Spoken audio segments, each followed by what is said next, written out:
Addiction is one of the toughest problems someone can go through. Addictions have already broken entire lives, with families being divorced due to porn and lives ending due to substance abuse. A lot of young men have been suffering from porn addiction, and as a response to this growing threat to future marriages and love lives, a new movement has arisen called NoFap. This movement's goal is to end people's porn addictions, but there's a problem that stops people from ending their addictions fully, and that's the day count. The entire point of this video, right, is to express how your mind and focus is your greatest weapon, and you can defeat your demons through this formula. NoFap tries to gamify basically the substance, right?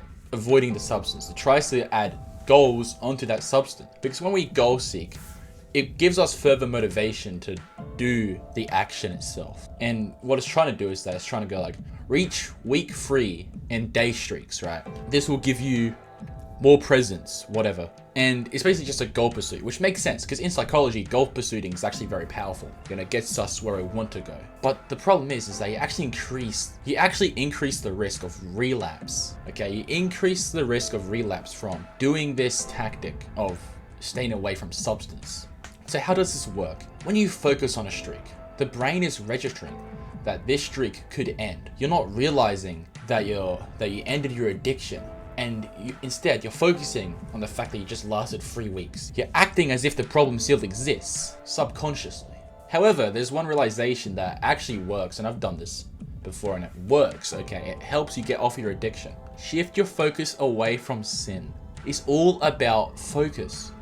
So basically, if you change your focus away from the addiction, you know, because the more you focus on the addiction, the more likely it will happen, right? The Bible talks about this, okay? And I'm not preaching, but in the Bible, the people of Israel, right? Jesus Christ led them to Israel. He was helping them.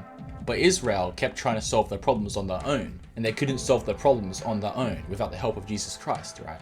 This is a similar thing right here. You can't solve your problems when you're focusing too much on that problem. You need to kind of let go of it, you know, so the Lord in the skies can actually drag that problem away from you. Shift your focus away from the addiction. It's kind of like one of those habits like, I'm going to get off eating chocolate, you know, and there's easy to defeat habits that you just kind of do, and you decide to get off of chocolate. You don't think about chocolate, do you? No, you don't.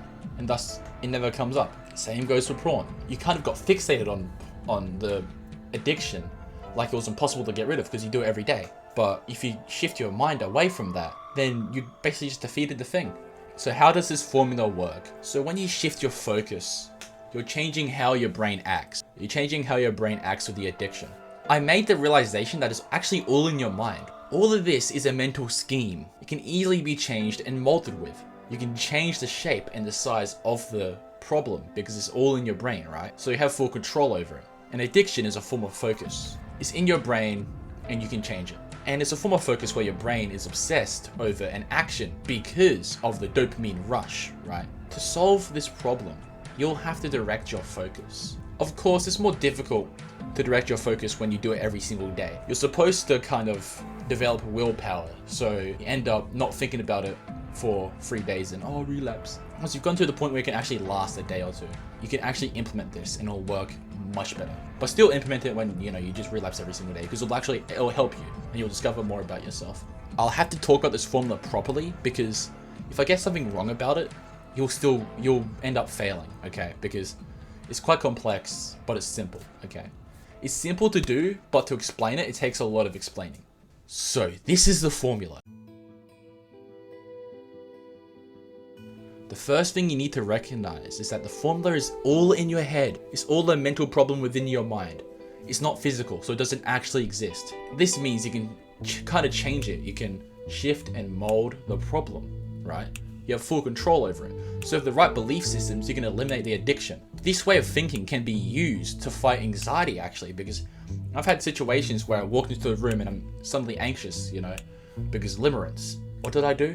I simply just recognized that this problem doesn't actually exist. It doesn't exist. It's not a physical thing. So why am I scared? it disappears. You get into the present moment and it's gone. So same can happen with anxiety and your presence, okay? So when you make this connection, it's much easier to just eliminate the problem.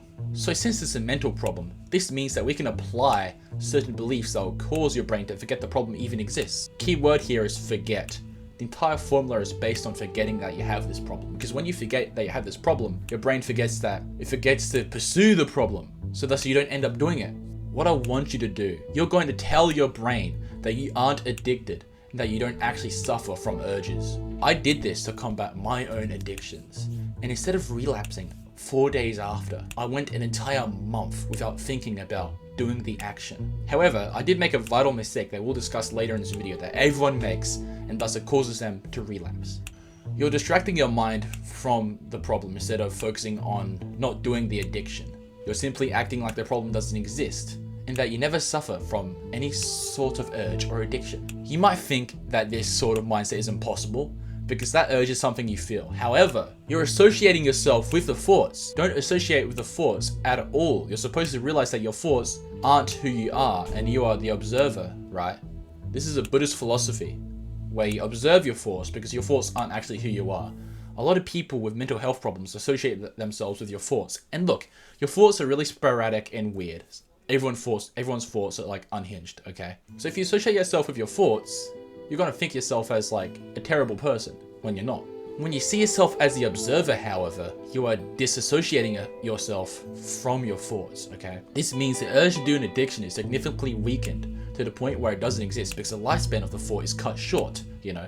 When you say you're the observer, the urge and the thought, the lifespan is just cut short. There is a trap, okay? Here's the trap that I spoke about earlier. There's a trap that occurs when you start reflecting, right? Do not observe this as a streak of days, okay? Do not observe this and reflect as you're proud of staying off for 3 weeks. Pride comes before the fall. So let's say you just had 3 weeks off the addiction and you're like, ooh, now I'm finally recognizing that I just did 3 weeks, okay? Because during those 3 weeks, you didn't think about the streak, but now you're thinking about it. You're like, okay, I actually made it to 3 weeks. I'm so happy. That will result in your brain thinking the addiction still exists and is still playing the game, and thus the urges start coming back, and soon later you relapse. Don't fall into that trap. When you get that thought, just cut it out and go like, who cares? Who cares? You know, just go on with your day. So that's all you really need to do. It's just a mental barrier, okay? It's a mental barrier that you can easily solve if you basically just think with this belief system where you don't actually suffer from the urges. You're focusing your mind away from it and disassociating yourself from those urges, because after all, the urges is just a thought in your brain where 20% of your brain wants to do it, but 80% doesn't want to do it. And soon later, the 20% overpowers the 80%. So once you kind of make this distinction that, no, we actually don't want to do it. 100% of my brain wants to stay aligned to its mission and purpose. Your brain listens and it starts acting like that. It's that simple. I struggled for years to get rid of this problem, and finally, that comes up and I'm like, oh, what a good realization. I hope this helps and I hope you understood what I said, okay?